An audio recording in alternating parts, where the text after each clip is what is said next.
దాదాపుగా 15 నెలలు పూర్తవుతుంది. వాళ్ళు ఇచ్చిన వాగ్దానాలు ఏంటి, ఈరోజు వాళ్ళు చూపిస్తున్న మేనిఫెస్టో ఏంటి, వాళ్ళు అమలు చేసింది ఏంటి అని చూస్తే ఇది సూపర్ హిట్టా సూపర్ ఫ్లాప్ అనేది ప్రజలకు అర్థమవుతుంది. ఎందుకంటే ఈరోజు వాళ్ళు ఇచ్చిన మేనిఫెస్టో మీరు గమనించండి. ఎలక్షన్ ముందు ఇచ్చిన మేనిఫెస్టోకి మొన్న ప్రోగ్రామ్ అప్పుడు ఇచ్చిన మేనిఫెస్టో చూస్తే మాక్సిమం అన్ని గాలికి ఎత్తేశారు. ఉన్న కొన్ని కూడా ఏ విధంగా చేశారో మీ అందరికీ తెలుసు. ఫస్ట్ ఇయర్ లో ఇవ్వాల్సినవి ఇవ్వకుండా, సెకండ్ ఇయర్ లో ఫస్ట్ ఇయర్ సెకండ్ ఇయర్ కి కలిపి ఇవ్వాల్సినవి ఇవ్వకుండా, ఏదో ఎంగిలి మెతుకులాగా ఇలా విదిలించేసి ఈరోజు సూపర్ హిట్ అంటూ పబ్లిసిటీ చేసుకుంటుంటే ప్రజలు ఇది హార్మ్ఫట్, వీళ్ళు అన్ని మింగేసి మాకిచ్చినట్టు చూపిస్తున్నారని తలలు బద్దలు కొట్టుకుంటున్నారు. అంటే చంద్రబాబు నాయుడు, పవన్ కళ్యాణ్ గారు ప్రజల్ని మోసం చేయడానికి ఎన్ని విద్యలుంటే అన్ని విద్యల్ని ఈరోజు ఉపయోగిస్తున్నారే గాని చిత్తశుద్ధిగా మనకు ఓట్లేసిన ప్రజలకి మనం మంచి చేయాలన్న చిత్తశుద్ధి లేకపోవడం దురదృష్టకరం. అండ్ ఈరోజు రాష్ట్రంలో మీరు చూస్తే రైతులు, విద్యార్థులు, మహిళలు అన్ని వర్గాల వారు అన్యాయం అయిపోయారు ఈ యొక్క కూటమి ప్రభుత్వం వల్ల. ముఖ్యంగా ఈరోజు మీరు చూస్తే రాష్ట్రంలో పెద్దగా చర్చ నడుస్తుంది మెడికల్ కాలేజీల గురించి.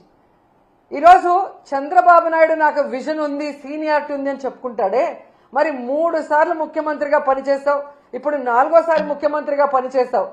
నువ్వు ఎప్పుడైనా ఒక మెడికల్ కాలేజ్కి కట్టాలన్న ఆలోచన చేసావా, కట్టడానికి ప్రయత్నించావా అని నేను అడుగుతున్నాను. జగన్మోహన్ రెడ్డి గారు మొదటిసారి ముఖ్యమంత్రి అయినా 5 సంవత్సరాల్లో 2 సంవత్సరాలు కోవిడ్కి పోయినా ఏ విధంగా రాష్ట్రంలో ఉన్న అన్ని హాస్పిటల్స్ని, పిహెచ్సిల్ని రెన్యువేట్ చేయడమే కాకుండా కొత్తగా అర్బన్ హెల్త్ సెంటర్లు కూడా కట్టించి అన్ని రకాల ఫెసిలిటీస్ని అందజేయడమే కాకుండా 17 మెడికల్ కాలేజీలు, వాటితో పాటు సూపర్ స్పెషాలిటీ హాస్పిటల్ని ప్రజలకి అందుబాటులో తేవాలి. పేద ప్రజలు డాక్టర్లు అవ్వటమే కాకుండా పేద ప్రజలకి నాణ్యమైన ఫ్రీ మెడిసిన్ కూడా వాళ్ళకి వైద్యం అందించాలన్న ఒక చిత్తశుద్ధితో పనిచేసిన వ్యక్తి.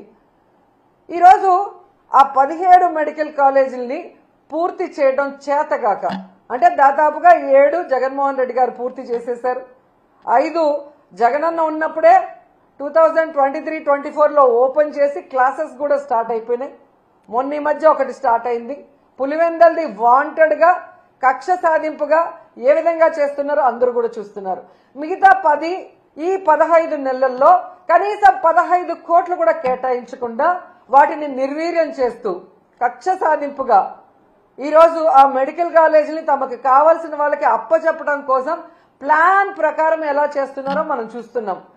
ఈ నీతిమాలిన ప్లాన్లు, నీతిమాలిన రాజకీయాలు, వీళ్ళ దోపిడీ కోసం మెడికల్ కాలేజీల్ని అంటే లక్షల కోట్లు విలువ చేస్తాయి భవిష్యత్తులో.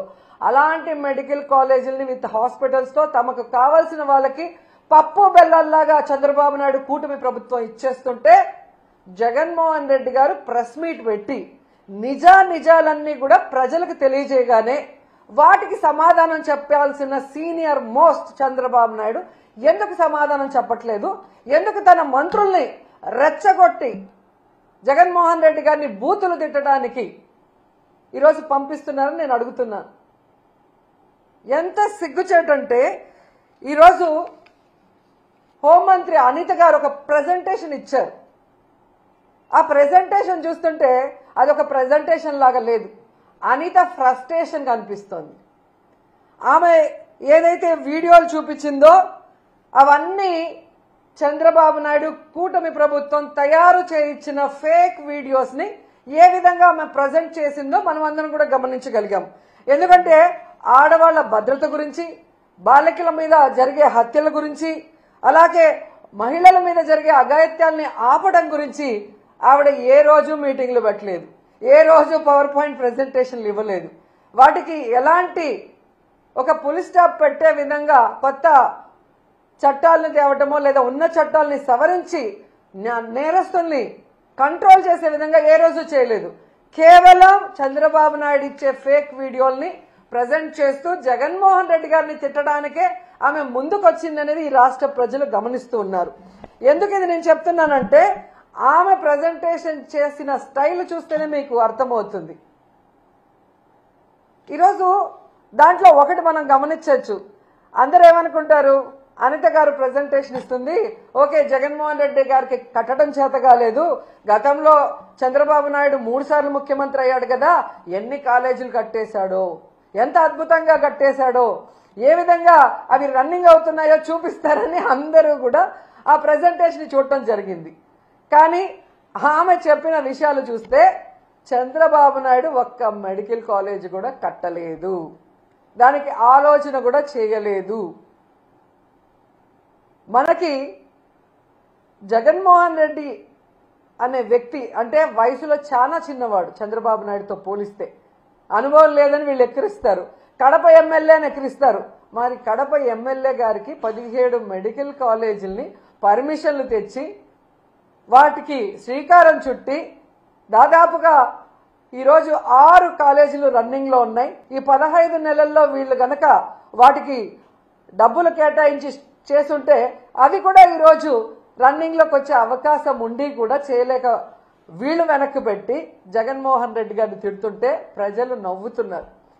ఒక అనుభవం లేని మొదటిసారి ముఖ్యమంత్రి అయిన జగన్మోహన్ రెడ్డి గారి వల్ల కట్టడం చేతనయ్యింది, విజనరీ ఉంది, సీనియారిటీ ఉంది అని చెప్పుకునే చంద్రబాబు నాయుడు వల్ల 4 సార్లు ముఖ్యమంత్రి అయి కూడా ఒక మెడికల్ కాలేజ్ ఎందుకు కట్టలేకపోయారని ఈరోజు ప్రజలు ప్రశ్నిస్తున్నారు. దానికి సమాధానం చెప్పండి.